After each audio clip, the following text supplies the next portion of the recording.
Selepas emas jatuh USD 1200, emas akhirnya berhenti jatuh dan mula stabil perlahan-lahan bangkit semula. Tapi pada saat ni, ramai sebenarnya yang hilang arah sepenuhnya. Dan soalan sekarang, ini zon entry buy ke atau zon yang hanya sesuai untuk kita pantau? Dan yang paling penting, apa cerita naratif $6,000 yang super bull market emas? Adakah ia masih realistik atau sekadar cerita lama yang sudah mati? Setakat ni, bukan retail sahaja berpecah, Wall Street juga berperang sesama sendiri. Perpecahan kali ini bukan kecil, bukan hanya retail trader yang keliru. Bank pelaburan terbesar dunia sendiri pun berpecah dua. Sebelum kejatuhan ni, semua sepakat emas dalam bull market dan sasaran $6,000. Tapi selepas kejatuhan ganas, proses leverage dibuang, Citigroup berkata emas boleh jatuh 20% kembali ke $4,000. Dan Morgan Stanley berkata emas akan melonjak 30%, cipta paras tertinggi baharu $6,300.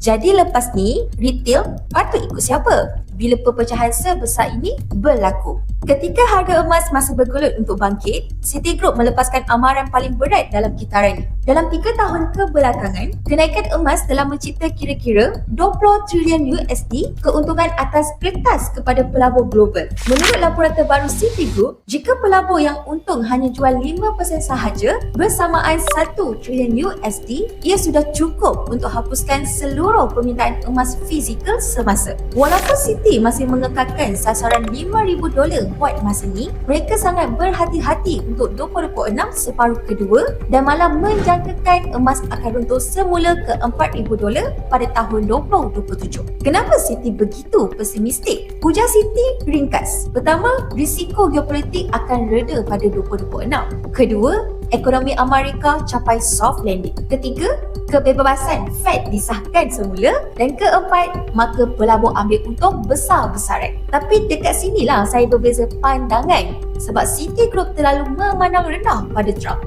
Kenapa? Bagi risiko geopolitik benar-benar reda, satu syarat mesti dipenuhi. Trump berhenti mencetuskan kekacauan, tapi itu tak selari dengan sifat Trump. Jika pilihan raya pertengahan gagal, majoriti Kongres hilang, peluang pangkat seterusnya tipis dan Trump akan lebih liar, bukan lebih tenang. Manakala, jika pilihan raya pertengahan berjaya, peluang pangkat baharu meningkat, dunia pula perlu tahan Trump 4 tahun lagi dan menang atau kalah, Trump tetap Trump. Selagi Trump wujud, Fed tidak akan benar-benar tenang, pertelingkahan politik berulang, pasaran sentiasa berada dalam mood takut. Kesimpulannya, selagi ketakutan wujud, logik bull market emas ni masih hidup. Tapi, jangan ingat ekonomi Amerika pulih bermakna emas mati. Ramai yang silap dekat sini. Dalam 3 tahun bull market emas yang lepas, saham US dan emas naik serentak, berkali-kali cipta paras tertinggi bersama-sama. Hari ini, emas bukan lagi yang hanya aset safe haven.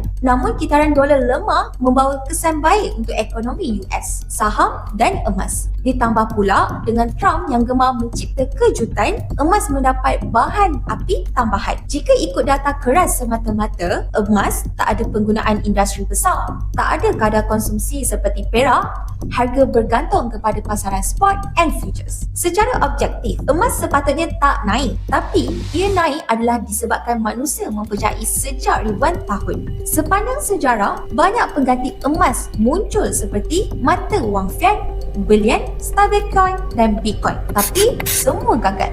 Bull market ni bukan digerakkan oleh bank pusat sebab permintaan bank pusat kekal antara 100 bilion dan 150 bilion sejak 3 tahun lalu. Walaupun di negara maju, pembelian emas tidak agresif juga. Sebaliknya, 1 trilion USD modal berada dalam pasaran sekunder emas dan datang dari institusi dan retail. Ringkasnya, bull market ni digorengkan oleh bank, institusi dan retail.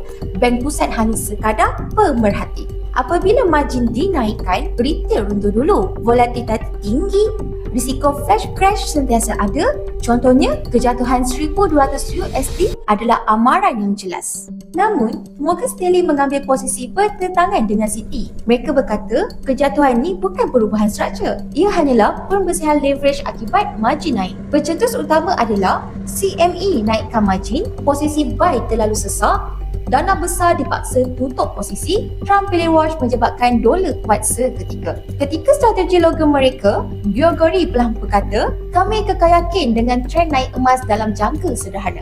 Jadi, apa pendapat bank-bank yang lain?